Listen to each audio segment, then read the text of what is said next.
2월 13일 월요일 뉴스리듬 헤드라인입니다. 당신 100%로 치러지는 국민의힘 첫 전당대회 최종 대진표가 확정되면서 본경선 레이스에 막이 올랐습니다. 당대표 본선 진출자는 김기현, 안철수, 천하람, 황교안 후보입니다. 민주당이 이상민 행정안전부 장관에 대한 탄핵소추안을 처리한 데 이어 김건희 여사 특검법 추진에도 속도를 낼 것으로 보입니다. 우선 특검법 처리에 필요한 180석을 확보하기 위해 정의당 설득에 주력할 전망입니다. 정부가 부동산 규제 완화를 이어가고 있지만 가계대출 규제의 핵심인 총부채 원리금 상환 비율, DSR은 현행 유지 방침을 고수하고 있습니다. 그러면서 주택 실수요자 등 특정 대상에 대해서만 DSR 예외를 이어가면서 혼란을 키우고 있다는 지적이 나옵니다. 튀르키예가 규모 7.8 강진으로 사망자 2만여 명이 발생하는 엄청난 피해를 입은 가운데 경기도 곳곳에서 도움의 손길을 보내고 있습니다. 지난 7일 경기도가 튀르키예에 100만 달러의 구호금을 지원한 후 도내 기초자치단체들도 잇따라 지원을 나서고 있습니다.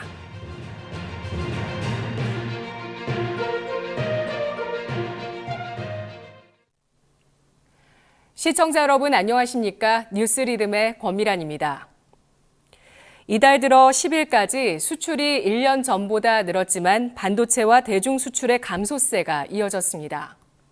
또 수입이 수출보다 더 크게 늘면서 이달까지 무역 적자가 1년째 이어질 것으로 전망되고 있습니다. 이달 1일부터 10일까지 무역 수지는 49억 7,100만 달러 적자를 기록했습니다. 오늘도 정확한 소식 전해드리겠습니다.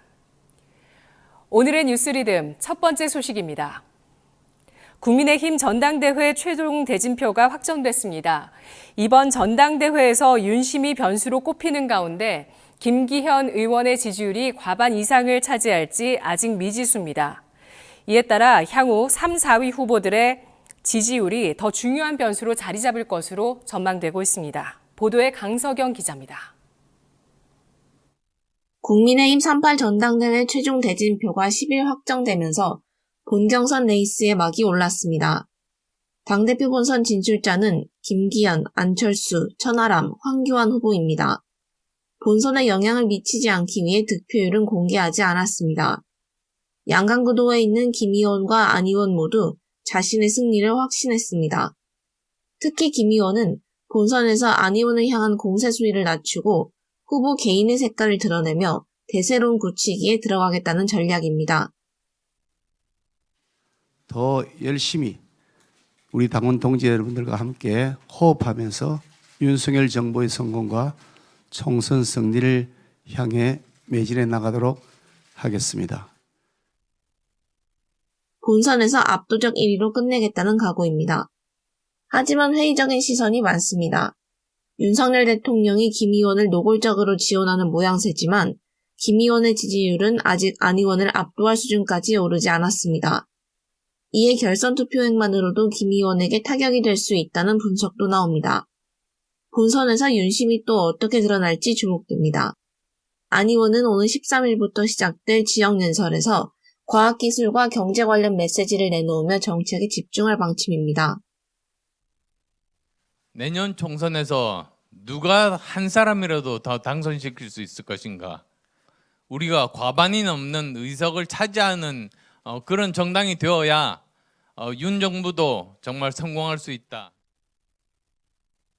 안 의원 역시 압도적 1위를 목표로 하지만 결선 투표에 갈 경우 개혁 보수를 표방하는 천하람 변호사의 표심을 얻을 수 있다고 기대합니다.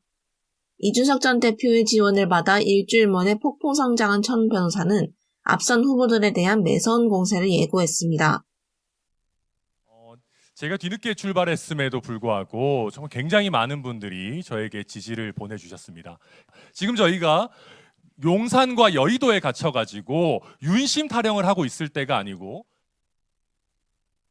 황교안 전 미래통합당 대표는 태극기 부대의 든든한 지원을 받아 꾸준한 지지율을 유지하고 있습니다. 황 전 대표는 본선을 4위로 진출한 것이 아니라며 당원 중심 정당 만들기에 집중하겠다고 말했습니다. 결선 투표까지 간다면 남은 표심을 사로잡는 이삭줍기에서 승패가 갈릴 것으로 보입니다. 그만큼 3사의 표심의 향방이 중요해졌습니다. 뉴스토마토 강서영입니다. 민주당이 이상민 행정안전부 장관 탄핵소추안 처리 이후 김건희 여사 특검법 추진에 속도를 붙이고 있습니다. 앞서 지난해 9월 민주당이 김건희 특검법을 발의한 바 있는데요. 한편 이재명 더불어민주당 대표가 위례 대장동 개발 특혜 의혹에 대한 2차 소환 조사를 마무리했습니다. 검찰은 구속영장 청구 검토 작업에 들어갔습니다. 여야가 사법 리스크로 대치하고 있습니다. 보도에 박주용, 윤민영 기자입니다.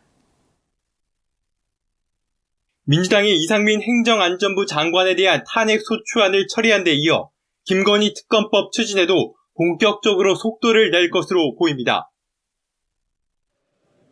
투표 결과를 말씀드리겠습니다. 총 투표수 293표 중 가 179표, 부 109표, 무효 5표로서 행정안전부 장관 이상민 탄핵소추안은 가결되었음을 선포합니다. 재판부가 도이치모터스 주가 조작 사건 1심에서 권오수 전 도이치모터스 회장의 유죄를 선고하면서 이를 계기로 이번 주 특검법을 더욱 밀어붙일 것으로 예상됩니다. 민주당은 특검법을 패스트트랙으로 지정해 처리할 계획입니다. 패스트트랙으로 한다고 해도 본회의 처리까지 최장 8개월이 걸리지만 그럼에도 일단은 특검법을 패스트트랙에 태우겠다는 게 민주당 지도부의 입장입니다. 민주당은 특검법을 법사위 대신 본회의에서 패스트트랙으로 지정하는 우회 전략을 세웠습니다. 의결권을 가진 국민의힘 소속 김도읍 법사위원장이 민주당의 특검법 추진을 반대하며 이를 막고 있기 때문에 법사위를 통한 민주당의 단독 처리가 사실상 불가능합니다. 본회의에서 특검법을 패스트트랙으로 지정하는 것도 만만치 않은 과제입니다. 총 의석수 299명 중 180명의 찬성이 필요한데 민주당과 정의당, 기본소득당 등 야 3당과 야권 성향 무소속 의원이 모두 동참해야 가능한 일입니다. 민주당은 1차적으로 정의당을 설득하는 게 급선무입니다. 민주당의 특검법 추진에 사실상 열쇠를 쥔 정의당은 신중한 입장입니다. 조금 더 시간을 두고 고민하겠다는 겁니다. 만약 정의당이 특검이 필요하다는 방향으로 당론을 확정하면 민주당의 특검법 추진은 더욱 힘을 받을 것으로 보입니다. 뉴스토마토 박주영입니다.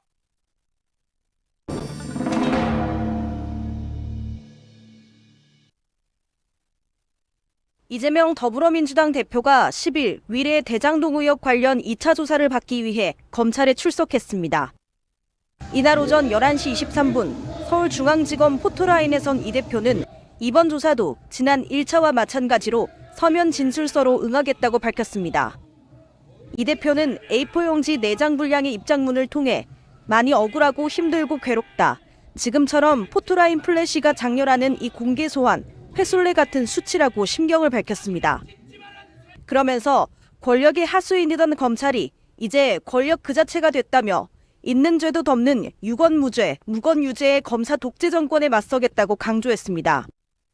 대장동 사업이 이 대표의 승인으로 가능하지 않았냐는 취재진의 질문에는 제가 하는 모든 진술은 검찰의 조작과 창작의 재료가 될 것이라고 답했습니다. 또한 진술서로 이미 충분히 사실을 밝혔고 제가 할 수 있는 하고 싶은 진술은 다 했다며 자리를 뜬 뒤 조사실로 향했습니다. 검찰은 이번 조사에서 이 대표가 위례 대장동 개발사업 특혜 사건에 개입했는지 여부를 조사할 계획입니다. 뉴스토마토 윤민영입니다. 2월 임시국회를 앞두고 전국을 삼킬 블랙홀이 질비합니다. 여야는 김건희 여사 특검과 이재명 민주당 대표 방탄을 내세우며 대치하고 있는데요. 진영 논리가 지배한 2월 전국의 대회, 윤혜원 기자가 분석합니다. 여야가 2월 임시국회에서 극심한 진영 갈등을 이어가고 있습니다. 민주당은 이상민 행정안전부 장관 탄핵과 김건희 여사 특검을, 국민의힘은 이재명 민주당 대표 방탄을 내세우며 상대를 공격하고 있습니다. 법원은 자본시장법 위반 혐의로 기소된 권오수 전 도이치모터스 회장에 징역 2년에 집행유예 3년을 선고했습니다. 권 전 회장은 주가를 인위적으로 부양한 혐의를 받았는데 김 여사는 주가 조작에 자금을 대는 역할을 한 것이 아니냐는 의혹을 받았습니다. 이에 대해 야당은 김 여사의 혐의를 규명하기 위해 특검을 도입해야 한다고 주장하고 있습니다. 그런데 말입니다. 김건희 수사는 안 합니까? 김건희 여사는 소환에 응하지 않을 것입니까? 그렇다면 곽상도 50억 클럽도 무죄고 김건희 수사도 안 한다면 결국 특검으로 갈 수밖에 없다. 여당은 이 장관 탄핵안 통과와 이 대표 검찰 조사를 묶어 야당을 비판했습니다. 사사건건 기승전 이재명 방탄으로만 몰두해가지고 국회를 난장판으로 만들어버리고 이 오역의 기록을 국민들에게 고발하면서 지금의 이 반헌법적인 의회주의 폭거와 작태는 반드시 국민들에 의해서 심판받을 것이라는 점을 분명히 지적해둡니다. 이처럼 전국을 삼킬 변수는 많지만 이를 타개할 정치력이 보이지 않는 점은 국회의 숙제로 남아 있습니다. 여야가 서로를 공격할 거리가 충분한 상황에서 이 구도를 깰 외부 요소는 마땅치 않아 민생 법안을 비롯한 쟁점 법안은 2월 임시국회를 통과하기 어려울 것으로 보입니다. 뉴스토마토 윤혜원입니다. 정부가 부동산 규제 완화를 이어가고 있는 가운데 가계대출 규제의 핵심인 총부채 원리금 상환 비율, DSR을 놓고 여러 의견들이 나오고 있습니다.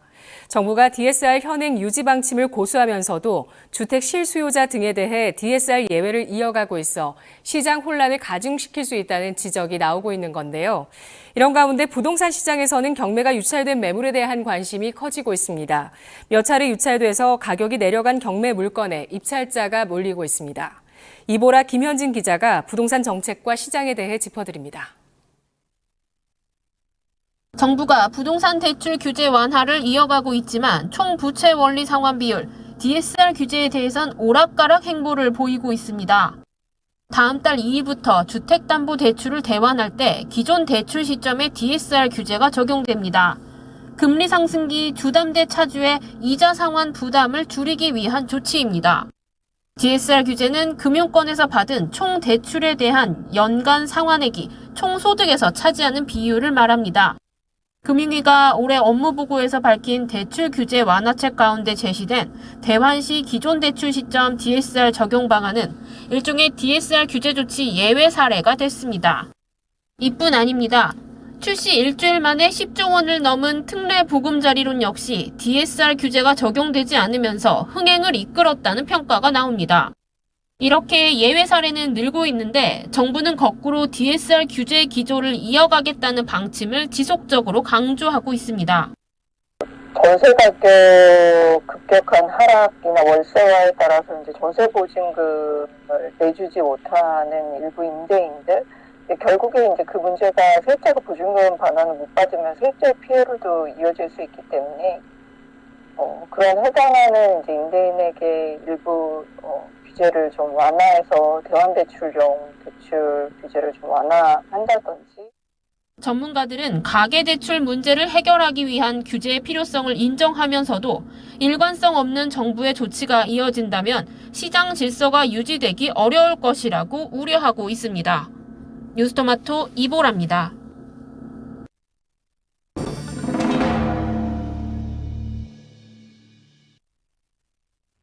부동산 시장이 침체 국면에 접어들며 한동안 얼어붙었던 경매 시장도 최근 회복세를 보이고 있습니다. 법원 경매 전문기업 지지옥션에 따르면 지난달 아파트 경매 1,736건 중 634건이 낙찰되면서 낙찰률이 36.5%를 기록했습니다. 이는 전월 대비 9%포인트 상승한 수준입니다. 특히 서울 아파트 낙찰률은 같은 기간 17.9%에서 44%로 상승하며 26.1%포인트 치솟은 것으로 조사됐습니다. 전국 아파트 낙찰률은 지난해 2월만 하더라도 52.2%를 기록했지만 같은 해 9월 30%대로 내려앉은 뒤 12월에는 27.5%로 떨어지며 30% 선이 무너졌습니다. 여러 번 유찰되며 가격이 저렴해진 경매 물건이 소진되며 낙찰률이 상승한 것으로 보입니다. 실제로 경기 용인시 수지구 풍덕촌동 아파트 감정가는 7억 5,100만 원에 나오며 무려 76명이 입찰에 참여했습니다. 아파트값 하락세가 이어지는 가운데 다양한 호재로 인해 하방 압박이 덜 받을 것 같은 아파트에 응찰자가 몰리고 있다는 설명입니다. 이 경매 낙찰가율이 조금 반등을 했다라고 해서 이게 시세 전체나 시장 전체가 변화했다라고 보기는 조금 어려울 것 같아요. 그래도 기존에 있는 주택 가격이 조정받은 가격에서 낙찰가율이 올라간 거기 때문에 급매물이라든지 뭐 좀 저렴하다라고 시장에서 평가받는 이런 물건들 중심으로 좀 거래가 되면서 낙찰가율이 올라간 거 아닌가. 최근 아파트값 하락폭이 다시 확대된 만큼 향후 경매 시장 낙찰률에도 영향을 미칠지 관심이 쏠립니다. 뉴스토마토 김현진입니다. 재계 5대 그룹으로 꼽히는 롯데그룹의 입지가 좁아지고 있습니다. 기존 주력 사업이 부진의 터널을 지나고 있지만 이를 타개할 신성장 동력이 없다는 지적이 나오고 있습니다. 최유라 기자입니다. 재계 서열 5위 롯데그룹이 신성장 동력의 부재로 재계에서의 입지가 좁아지고 있습니다. 5대 그룹 중에서 차지하는 매출과 영업이익 비중이 줄어들고 있는 겁니다. 주력 사업인 유통과 화학 사업에서 수익성이 악화되고 있는 상황인데 위기를 돌파할 신성장 동력 발굴이 절실해 보입니다. 2021년 기준 국내 5대 그룹 중 롯데의 매출 비중은 6.7%입니다. 지난 2015년 8.9%, 2019년 7.7%, 2020년 6.8%에서 지속 감소세입니다. 영업이익은 3%대까지 떨어졌습니다. 지난 2015년 8.4%를 기록했지만 현재는 3.6%를 차지하고 있습니다. 코로나 사태 직격탄을 맞은 유통이 아직 완전히 회복되지 않은 데다 석유 화학을 담당하는 롯데케미칼은 불황으로 지난해만 7천억 이상의 손실을 냈습니다. 매출이 줄자 고용 규모도 줄어듭니다. 롯데는 최근 5년간 5개 그룹 중 유일하게 고용이 감소했습니다. 2018년까지는 10만 명 넘게 고용했지만 현재는 8만 4천여 명입니다. 이 같은 롯데 위기의 주요 원인으로는 신성장 동력 부재가 지적됩니다. 뉴스토마토 최유라입니다. 튀르키예가 규모 7.8 강진으로 사망자 2만여 명이 발생하는 큰 피해를 입게 되자 경기도 곳곳에서 도움의 손길을 보내고 있습니다. 지난 7일 경기도가 튀르키예에 100만 달러의 구호금을 지원한 후 도내 기초자치단체장들도 잇따라 지원에 나서고 있습니다. 박한솔 기자입니다. 형제의 나라 튀르키예 남동부에 7.8 규모의 강진이 발생했습니다. 이번 지진으로 사망자 수는 2만여 명을 넘어섰고 최악의 경우 10만 명을 웃돌 가능성도 점쳐집니다. 이에 경기도와 도내 기초지자체들은 상당한 인적물적 피해를 입은 튀르키예에게 조금이나마 도움이 되고자 구호의 손길을 내밀고 있습니다. 경기도는 지난 7일 100만 달러의 구호금을 전달했고 수원특례시와 시의회는 오늘 튀르키예 대사관을 방문해 10만 달러를 전달했습니다. 용인시는 자매도시 결연을 맺고 있는 튀르키예 카이세리시에 구호금 10만 달러를 전달하기로 결정했습니다. 파주시도 튀르키예 재난 극복을 위해 예비비를 활용한 지원에 나섭니다. 조만간 파주시의 자매도시인 에스키시히르시에 위로 서한문과 지원금을 보낼 예정입니다. 오산시의회에서는 임시회 기간 튀르키예 피해 상금 모금을 진행합니다. 경기도민들의 기부도 이어집니다.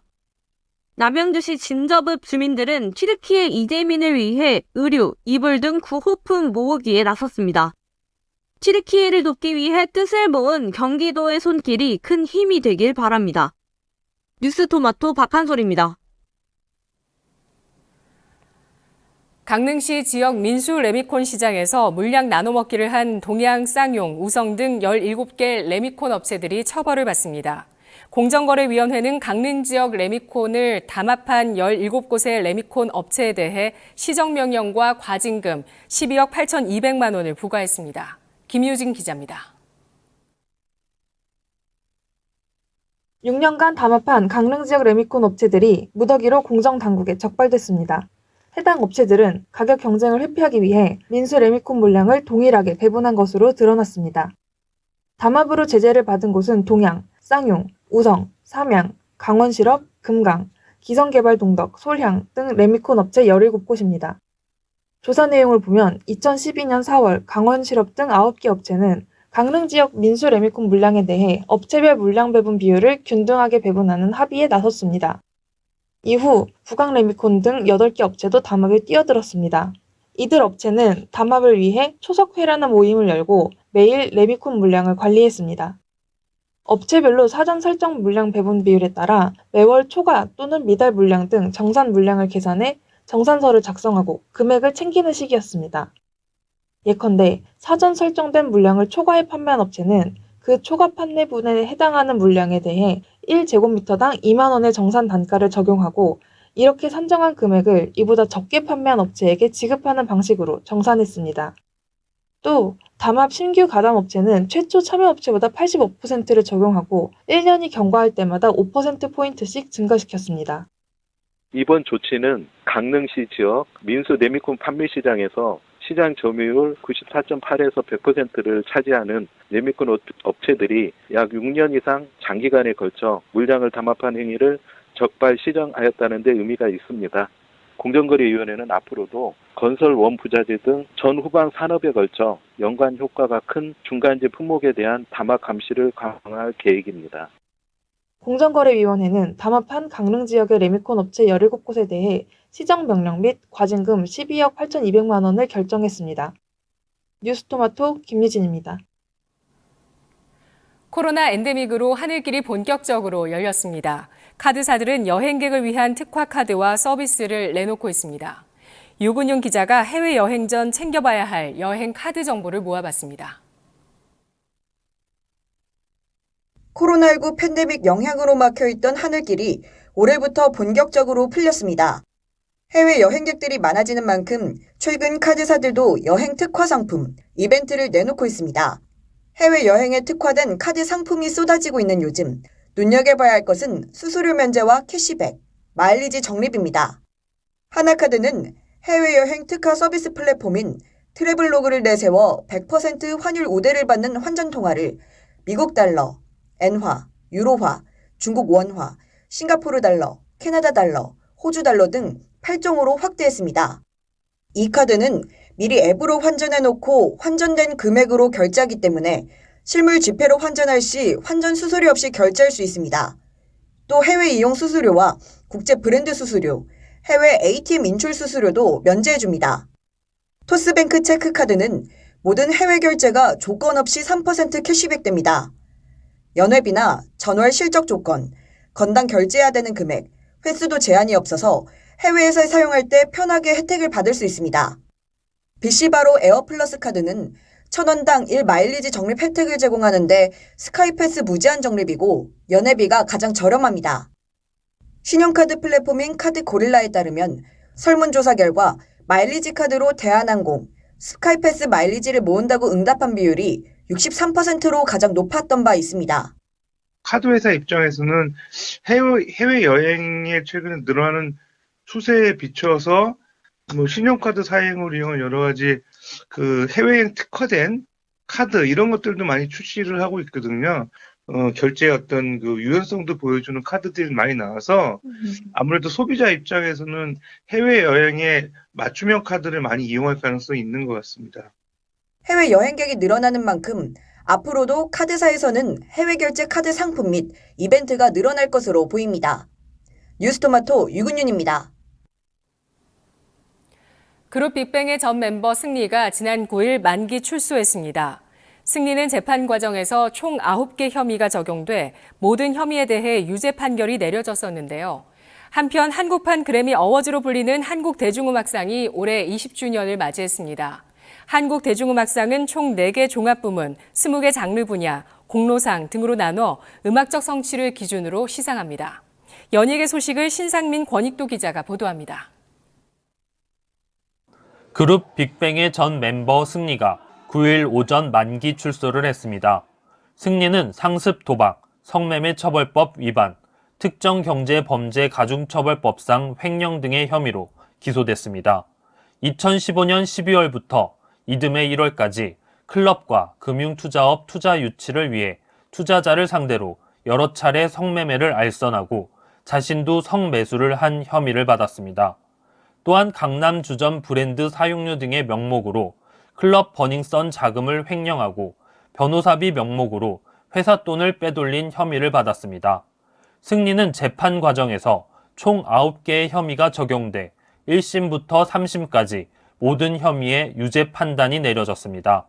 승리가 출소를 하면서 가수 정준영과 최종훈에 대한 관심도 커지고 있습니다. 정준영은 오늘 2025년 출소할 예정입니다.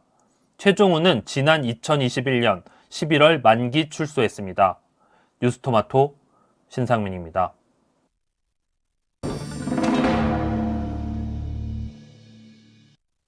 한국대중음악상은 상업적 성과나 인기와 무관하게 오직 음악적 성취를 기준으로 상을 주는 그런 시상식입니다. 벌써 20년이 됐다는 게 저로서는 참 감개무량합니다. 한국판 그래미 어워즈로 불리는 한국대중음악상이 올해로 20주년을 맞았습니다. 2004년부터 시작된 시상식은 순간의 인기나 음반 판매, 방송 횟수에 골몰하기보단 음악성을 평가 기준으로 삼아왔습니다. 학계와 대중음악 평론가, 음악 담당 기자, 음악방송 PD 등을 대상으로 후보 추천을 받고 투표를 거쳐 수상자를 결정해왔습니다. 20회인 올해의 시상식은 총 4개의 종합 부문과 총 20개의 장르 분야, 특별 분야로 나눠 시상을 합니다. 그룹 뉴진스는 종합 부문인 4개 부문을 포함해 최우수 K-팝 노래, 최우수 K-팝 음반 등 총 6개 부문에 이름을 올렸습니다. 올해 최다 부문 기록입니다. DJ250은 올해 음반과 올해의 음악인 등 종합 2개 부문을 포함해 총 5개 부문에 이름을 올렸습니다. 사실상 뉴진스의 음반과 곡들 대부분의 프로듀서로도 활동했기에 실질적으로 올해 최다 부문의 후보로 이름을 올린 것으로 볼 수 있습니다. 이날 후보 발표 이후에는 사랑과 평화가 공로상에 선정되며 행사 취지를 재확인시켜줬습니다. 사랑과 평화는 한국 대중음악의 역사에서 가장 오랜 시간 가장 짙은 소울과 펑크 그루브를 무대에서 들려줬다. 시간이 지나고 사람이 바뀌어도 사랑과 평화라는 이름으로 만든 9장의 앨범이 자아내는 아우라는 더욱 빛을 발한다. 이외에도 장르 분야의 100여 개 팀들이 이름을 올렸습니다. 올해 시상식의 규모와 방식에 대해서는 수상자 발표에 앞서 추후 공개될 예정입니다. 뉴스토마토 권익도입니다. 지난달 전국 아파트 입주율이 66.6%로 전월 대비 5.1%포인트 하락했습니다. 미입주의 원인으로는 기준금리 인상에 따라 대출 비용 부담이 커지면서 세입자 확보가 더 어려워지고 있기 때문으로 분석되는데요. 다만 일산 부동산 규제 완화 대책으로 입주 전망 지수는 크게 상승했습니다. 2월 13일 뉴스 리듬은 여기까지입니다. 시청해주신 여러분 고맙습니다.